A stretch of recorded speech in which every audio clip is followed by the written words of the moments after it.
Hello John, how are you? Very good, thank you, very good. Good. So in a sunny Buckinghamshire day, looking ahead to Spa in a couple of weeks. Yeah, definitely. Between the last video on a very wet and cold Snetterton, we've been through a journey. Yes, we have. So I think if we recap where the last time we did a video, we were at Snetterton, and we just finished the works that we'd done over the winter. Yeah. And we went to Snetterton for a shakedown, added some boost, and had some problems. Yeah, we did. We had oil pressure just slowly but surely started to drop down through the floor, slowly, just steady. Very unusual, because everything we checked over before the test showed that there was no issues, nothing like that. We ran race after race. Yeah, we've done all actually. Yeah. Touch wood, we didn't have any problems. No. And then we noticed this, and we called it short, didn't we? Because we started getting worried because it started to go down a lot. So we brought the car back to the workshop. And I think there was one particular lap where, it obviously spun a shell or done something, and it got a lot worse, didn't it? And yeah, it did. And when we took it back to the workshop and we actually took it apart, and we found, which was very unusual, that the bearings at the bottom and the mains had actually started to go and actually completely fall apart, especially the middle one, which was very unusual. Main bearings. Yeah, the main bearings, which normally it starts with big ends and then it goes down through the mains. But this time the big ends were practically untouched by little bits of debris that had gone from the mains. So we were a little bit, crikey, what's going on here? So we took the rest of the engine apart, and then lo and behold, we found that the valves had managed to hit the pistons as well. So one of the little misdemeanors, a little rev over or whatever had happened. I did do it once in that session, yeah. So whether that, had started that off, and it damaged the cam as well. So it was like, oh my God, we were in trouble here. So we then sent the head off, had it all rebuilt. And just to clarify, the valve to piston contact was on the exhaust side, as it is. It's never normally on the inlet side, unless we've really done something really silly. Because I think I had said, I'd written that it was on the inlet side. Yeah. And that caused the internet some asking you some questions. But it was the exhaust side, which is more likely because of the way the engine works and an over rev. And sure enough, when we've seen, you can see the damage of the piston, the valves are touched. So we then had to get new cam fitted. We did all that. The head was redone all again. We did all the bottom end, checked everything, cleaned out, even a new oil cooler. We cleaned everything for debris, done all that rest, all the usual things that we do. Put it all back together again, and went ready for Snetterton again. Our favourite place to go to, I think. When you rebuilt the engine, this time it had a new cam, just the single cam. Yeah, because there was nothing wrong with the other cam at all. Was it all valves or just the bent ones? Bent ones, that was all. And lucky enough, it wasn't many at all. So we were like, thank God for that. Piston was okay? Yeah, pistons, because it does take an awful lot to damage a piston. I mean, you have to have a real serious, thing. So it wasn't horrendous, thank God. It was just touch and that damaging. So check everything, make sure everything's right, do all the proper things to make sure that is okay. Yes. And then the head was okay, the cylinder head was okay? Yeah. Rebuilt the bottom end with a new crank. New shells. Bearings, new oil pump. Yeah. All the usual stuff that you change. Oh, there's a new oil pump as well? Yeah, we always put a new oil pump in just in case, because any debris gone in starts to score the oil pump, then you might start losing a bit of oil pressure. So we had to make sure, and also we had spoke to Market Own Developments, who suggested that we raise the oil pressure up even more, because with adding more boost that we need to have a higher oil pressure. So we put a shim into the oil pressure relief valve, which then would allow the oil pressure to stay a little bit higher, a bit longer. So that's what we did to trying to protect the engine, because we're starting to push it now. You've got far more used to it now, so it's again working a lot harder. So it's really, just trying to protect the engine as much as we can.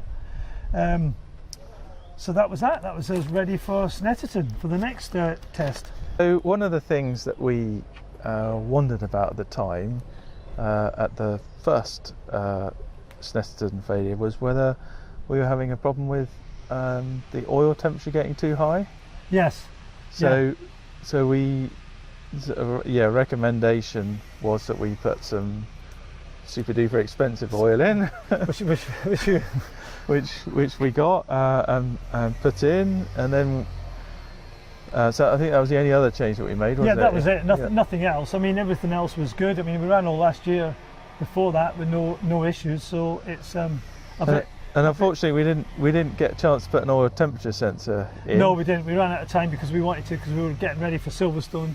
So we hopefully the data and all the rest of it would help us with oil pressure. And you knew you were keeping your eye on oil pressure like more than anything else. You were like looking at, which was good, because that means that we got a chance to save it. So we went to Snetterton. We went to Snetterton again, and it pissed it down with rain. It was raining all day, but it gave you a great time to double check everything with the engine, oil pressure, and all the rest of it. And we had a good day.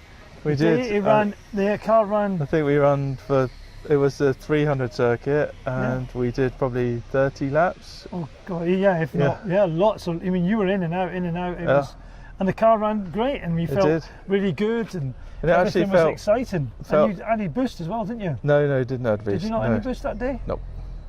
No, that was the day before. That was one before, wasn't it? Yes. No, we didn't add boost. We just ran. Engine felt, remarkably strong.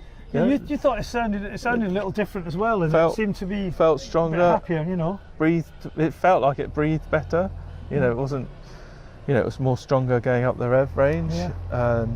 But it was peeing it down the rain. Horrible day. Yeah. So there was obviously the car's got great traction, and I think you took some video from the side, didn't you? Yeah. Just amazing. Yeah. I can see you take some video of them. Decent trips around that corner. I don't know if you got any of them. I think we did. We got a few of them. Yeah. I mean, the car was just. So I'll try and cut that into this video, so you can see.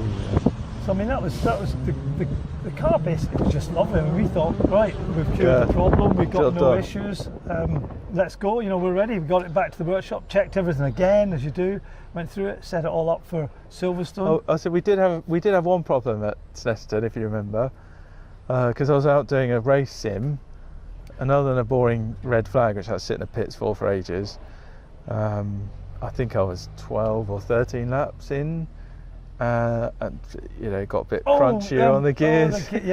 And then I lost the clutch. You put your foot down. The bracket broke on the slave side, didn't it? It is. Yeah. So we had to replace that when we were back in. Yeah, I forgot about that actually. Yeah, that was the one thing that stopped us at the end of the day. Or you could have done even more laps. So we didn't do quite a whole race sim. I think we did half an hour in total or something. Yeah, something like that. It's good enough for what we needed, and we were happy. The oil pressure stayed there strong, and we thought, crikey, this is really nice. We were happy. It felt really good. Yeah. So then, so you got it back to the workshop. Went through everything, changed that bracket, put another bracket on, did another thing because we seen a bit of flex. So we made another little bracket to try and help it, to make sure there was none of that flex. And basically, we all went to Silverstone with plenty of high hopes. Yeah, absolutely. I mean, there was no reason not to be. So with all the successful work that we've done at Snetterton, we rocked up to Silverstone. We did, yeah. The hottest May bank holiday weekend. God, was it ever? Unbelievable weather. We had just. So you had Clios on the Saturday, didn't you? Yeah, we had a weekend. 6 cars we had out this weekend. We had 3 Clios in the 750 Motor Club Championship, and then we had yourself with the Lancia, with the Holden, and another Clio that were running the CSCC Championship. So we were on at Silverstone on 2 different circuits. So we were running between.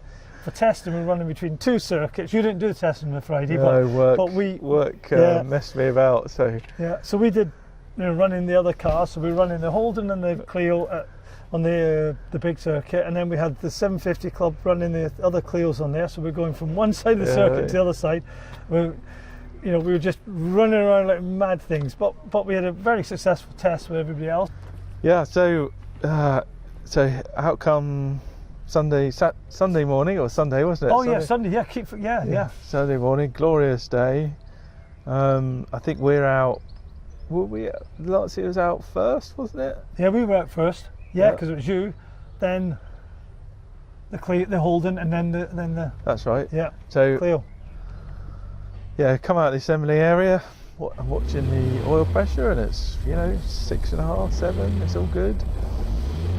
And I'm doing first lap, second lap. Because you were out first, you wanted to get out early, didn't you? Yeah. Really, you have get to some clear room. You have to. I'm finding with this championship, because we get dumped in with the Pumas, and nothing. They disrespect the Pumas, right? But they don't have the power that this got. Yeah. You get caught up. And if you catch them on a corner, you've ruined your lap. Yeah. There's no, you can't make up half a second, and that's what you get if even if you're off the racing line, it's 2/10. Yeah, it all hurts. It all hurts. Yeah, especially when you got such a tight competition with the other guys. So I have been finding that if you go out first, right, you warm your tyres up in the first lap, and then the second lap is the lap. Yeah. Because everybody else is still circulating. You haven't caught everybody else up yet at that point. Unfortunately, this time at Silverstone, they were still coming out of the pits after the end of my first lap. So they were coming out of the pits, and I'm full chat going around the village and everything, flashing, but you still get your lap ruined. So I didn't get ugly in that, but I You got a really reasonable good lap, because one. you were at one stage you were first. Yeah. For a while, which was encouraging, because from the sidelines all we knew was that the car's going really well. You put in some quick laps to start with. Yeah. It's exciting. We're on for a really good result. I think we need to test this further, but I think we'd slightly underinflated the tyres. I think that's something we need to look at the next test session. Yeah. Just one, or it's only 1 psi I'm talking about here, but I think that'll help some of the. You're sort of getting shuddering through the slow speed corners, and it half of that's probably being too aggressive and taking too much speed in. But I think the tyre, if they're another psi, that would probably help that as well. Yeah, we can look at that. Help the car slide. I think also we've got to get that dry set up, haven't we? Yeah. That's really critical, because I think this car at the moment, because we still have got a little bit of that soft settings. It's very soft. I think we need to get a real hard setting. I think that would take all of that out, because you've got a car that's very compliant and very, because of the wet setup. It is. When you put it in the dry setup, it's just fighting you really, rather than going. So I think there's a big chunk that we got to find to do that, which we, once we get all this back together again, that's what we're going for that test for, and that's what we want to get right. I think we know we got a good base set up, so the worst case we just revert back to how it is for Spa. But I think when we test next, we should just try things. What happens if we put 10 hard all round? Yeah, we just do. How does that do? Have you got harder springs? Yeah, we've got them heavier springs. You got heavier springs as well, so we could even do that. Get the anti-roll back in the back. I think that'll help it. Yeah. It's got no anti-roll bar at the moment. Yeah, on the back. And stiffen all the back end up again. Yeah. And stiffen the front up as well, and see if that helps. But we now when we get it back, that's what we've got to do. Yeah. And now I know, having driven the car once the setup's done, I know how this can drive, right? And it's sublime in a way, absolutely sublime. And so if we can get something close to that in the drive, then that'd be awesome. Yeah, it will be. So anyway, so back to Silverstone. Qualifying. Yeah, qualifying. Yeah. So I'm doing, circulating the laps, and going down the hangar straight is a lot of time for you just sitting there with your foot on the floor. And through a few of the gears, it felt slightly hesitant as the revs rose. It didn't feel as free as it did. As it did at Snetterton. I didn't quite. I felt it at the time, but I sort of dismissed it out of hand, probably. But more laps, 3 or 4 laps later, I could see the oil pressure had gone from being a good 6 to a 5. So it's not on the floor, but it's going the wrong way. Because of what's been happening, we're all going, oh my God. Going the wrong way. So I came in, we had a chat, didn't we? Yeah. And you're like, well, we checked the pressures and then, see how you get on. So I did, and then I went out again. The traffic was awful, so I didn't get a reasonable time. And I could see down the straight the oil pressure was just going down by 0.2, 0.3 bar every lap. Yeah. It just went down and down, and then when it got to below 4, We started panicking. yeah, it's only going one way, and it didn't go anywhere near as low as that at Snetterton. No, which didn't make any sense at the time. It just didn't make any sense. So I came in Yeah. before bits started coming out the side. Yeah, we don't want to do that. I didn't want to do that, which was a good move. So pulled it in, we dropped the oil, Yeah. and we found tiny little bits of flaky bits little of, brass things again, so we knew that but it it was just tiny. yeah, There was nothing. Nothing, not like what we'd seen before. It was just little bits, and then we thought, no, I'm not taking. And I just said to you, and I'm really sorry, I'm not taking the chance. We can't afford to destroy the engine. We just pulled the thing, which we did. And we withdrew from the race. Yeah, if we had to, because there's obviously something very seriously wrong, and we have to try and sort it before you damage the engine. So it was everybody was a bit. And the down in the danger dumps. and the danger is if you keep running, what happens then? But then the thing is, it goes so bad. Things get if you hot. If you carry on running though, and something comes out the side of that, you don't really know why, because you've destroyed the actual block or the head or done something. So ultimately, what happens then? The bearings just get too hot. Things start seizing up. and then it can come to con rods coming out through the side, all sorts of damage, and then it's really hard to work out where it came from. And what happens when things come out the side of engine is oil comes out as well. Everywhere. Which goes on the tyres. Oh yeah, and chance of having a big accident. Yeah, absolutely. And if it happens on a corner when you need the power to get your stability, that can cause you to spin. Oh yeah. And then you can hit other people or hard objects such as barriers.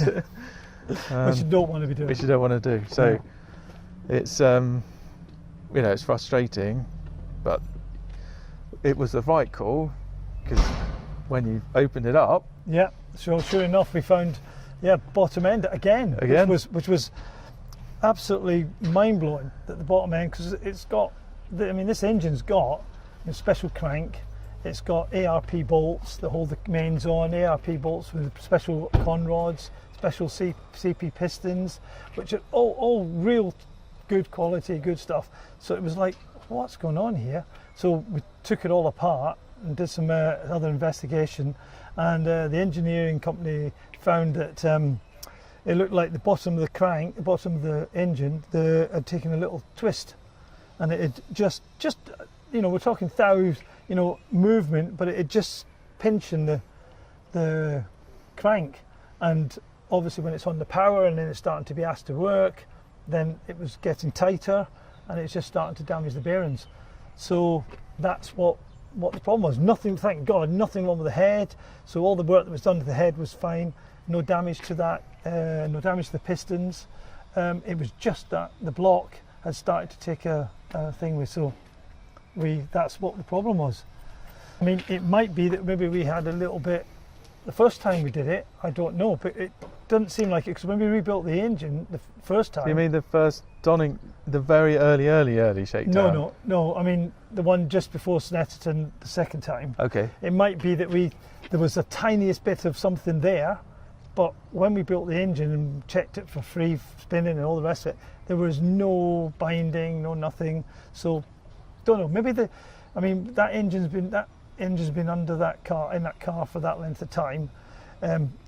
It looks like maybe the block or something just didn't like, and just was old, because it is, at the end of the day, the block was a second-hand block, came from unknown sources. Obviously it was all checked, line board, done all that before, but whatever happened to it before, maybe something there was in the block. But that's what it was. That's what we think the issues were. So we've had a new second-hand block, and that's been line board. Everything's been double checked, triple checked, made sure. Is it pressure tested? Yeah, everything, and all the clearances have been double checked and done that. They've had They've taken little bits to give little bits more clearance on the pistons to the head to make sure we've got no chance that anything can touch.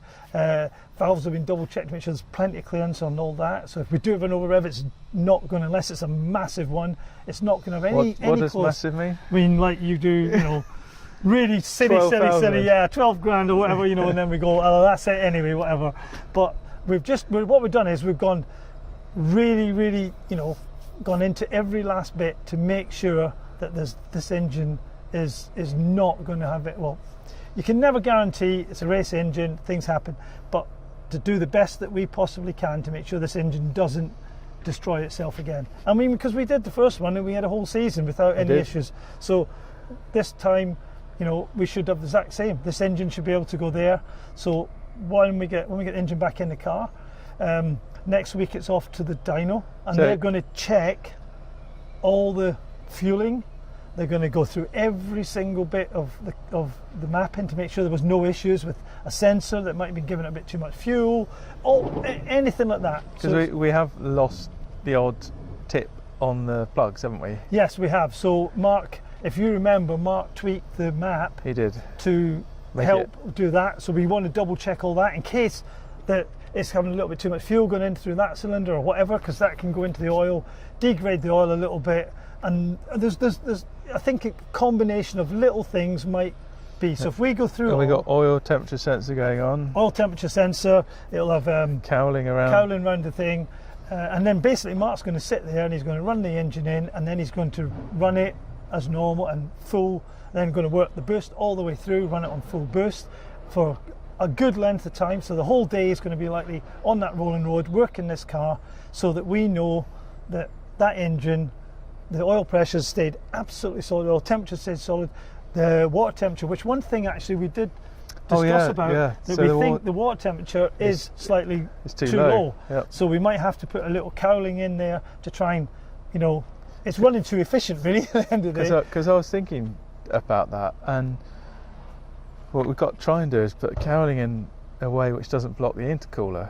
Yes, that's right. Because the intercooler's right in front of the... We're going to have to be really clever and come up with something behind the intercooler, but in front of the radiator, that's just a little something that we can put down in there. We can then, this is what hopefully Mark will do at the rolling road, see what the water temperatures are doing, and then he can tell us, right, this is what we have to do, how much we need to block in. Because we need the inlet temps as low as possible, don't we? Yeah, we need to keep the inlet temperature like we have done. I mean, there's no issues with that at all. And I don't know if your fabricator is going to be able to build the airbox around. I'm going to speak to Brad. He's down tomorrow, so I'm going to get him down, and he's down looking at the other car. So we're going to get him to look at this and see, Brad, can you make up a thing for this car? Yeah. And then we can get that done as well at the same meantime. I was thinking we could put a little Evo. You know, the Evos have that silly little vent. Oh, on the right, thing. Yeah, but we'll come up when Brad comes down. We'll come up and we'll have a chat around what we can do and get a proper cold air coming in and picking up there. So that's another thing. You were thinking the grill that the lights sit in will let enough air in anyway. Yeah, we're pretty sure that is what, when we talked to Brad, that's what we talked about, and we think that area is really good. And you've got lots of cold air getting pushed in there into the thing, then we should be fine. But we're going to sit down and have a look at it tomorrow afternoon, sorry, because he's coming in the afternoon to look at another car, and we're going to chat about this at the same time. I'll put into place everything that we can possibly do to try and get us, because what we're after is for what, you know, winning, but also that's what we're after, wins. But we want the reliability that you can go out and actually think to yourself, I ain't got to worry about the engine, because I know the engine is good, because we sorted the gearbox. Distracting. Oh yeah, because all you're doing is thinking about is oil pressure, oil pressure, and this is why we want Mark to sit there and go through this on the Wednesday on the rolling road to build as much things. And if he sees it, and the beauty is on the rolling road he can control it far more than we can, and he can see it and see issues that are coming, because on the rolling road it's stressed a lot more sometimes, the rolling road, than what it is out on the circuit, because the rolling road is in an enclosed environment. There's not the heat is greater, so we should see any issues, because all he got is a big fan blowing air at the car. Yeah. There's a lot of bits happening there, so that should hopefully help. So hopefully come next week we've got Engine completely together, all in one piece, and we've tested. And that will deal with lots of boost, no problems. That's what we want. That's what we want. We don't want any issues with boost or any of that stuff. We want it just to be perfect. And then we go to Donington on the Friday. Yep. And we're doing a video with a YouTuber called Petrol Ped. All right. Yeah. I don't think I told you about this. Yeah. So I've invited him. He did a feature on Lancia Delta, being one of his favourite cars, is quite a lot of people's favourite car as well. And so he's going to have half a dozen laps in the car. Right. And then either myself or Rob will get in the car and do a half a dozen laps with him. Hopefully scare him to death. Yeah. And you know, he'll do his own video and create some good content. That'll be interesting. Really interesting. Try and get some more people following the car. Yeah. So fingers crossed, Donington. Everything's goes lovely and smoothly. Yeah, that's what we like, because it'd be really nice to actually be able to go there, spend a whole day, the car goes out, behaves itself, runs cleanly, and then we can go to Spa with a bit of confidence and knowing that we haven't got any underlying issues. So then the following Wednesday we leave 7 o'clock in the morning for Belgium. For Belgium, yeah. And did you? I have to send you a video. I put a link in the video. It's been torrential rain in Spa, and they were racing last weekend with just rivers of water pouring into the tunnels. You'll be absolutely happy then. You'd be going, why couldn't I have been racing then? I'm already looking at the weather forecast, and it's too far away to tell what it's going to be. Yeah. But torrential rain there at the minute. Okay. Yeah, filled up all the tunnels and everything. Well, just shows they get it, we get it. Yeah, so and I think we're planning on live streaming qualifying in the races at Spa as well. Oh crikey, that'll be interesting. If there's enough mobile phone signals. Yeah, I seem to remember it was pretty good there when we were there last time. So yeah, and so people will be able to watch progress live, and you'll be able to watch it on your phone. Oh yeah, while we're doing it. Because it's a 2-minute 50 lap round Spa, isn't it? Yeah. For us. So. For us on the pit, we'll be like falling asleep. When are they going to come round? Yeah. I think 40 minutes will only do 12 laps or something, won't we? There's not many times to get it right. But no. But hopefully, with all what we're putting in plan, should get us there with a car that's right. Yep. But you can never say never. No, motorsport is a cruel. It's an expensive hardest, game. hardest, cruelest thing because takes no prisoners. Yeah, and it seems to you listen to other people, they have the exact same dramas, same stuff, and it's really frustrating, and it's really hard. There's another one of our fellow competitors is building a Ford Escort, and he's on his third engine this season, having qualified in pole at Alton Park, but not being able to race because of a drama. It happens to every single one. We're not by a long chalk. And at the end of the day, we haven't got endless amounts of money that are sat there that you could do. So it's just impossible. So you just do the best with what we got, and we'll go from there. Great.